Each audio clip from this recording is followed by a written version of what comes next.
Title: How Cities Were Born: The Rise of America's Great Urban Giants. In the early days of the United States, there were no great cities, no skyscrapers, no crowded streets, only vast land and scattered settlements. But everything was about to change, because cities are not born by chance, they are built by power, opportunity, and survival. In the early 1800s, most Americans lived in rural areas. Farms ruled the economy. But then came a force that changed everything: industry. Factories began to rise in places like New York and Boston. They needed workers, and workers came. Thousands, then millions. Immigrants arrived from Europe chasing a new life. They didn't come for comfort, they came for survival. Cities became magnets, crowded, noisy, alive. Places like New York transformed almost overnight. In 1800, it was a small city.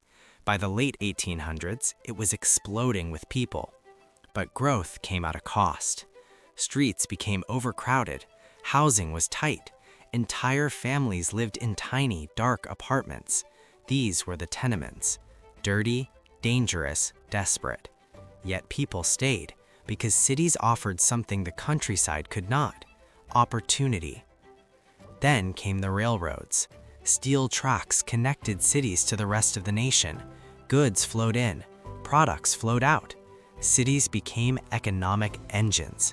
And then technology pushed them even further. Steel made buildings stronger, elevators made them taller, electricity made them brighter. Suddenly, cities didn't just grow outward, they grew upward. The skyline was born.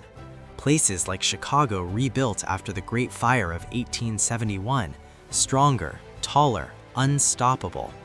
Skyscrapers became symbols of power. But beneath the lights, life was still hard. Workers labored long hours.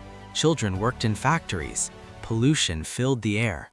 Cities were engines of progress and suffering.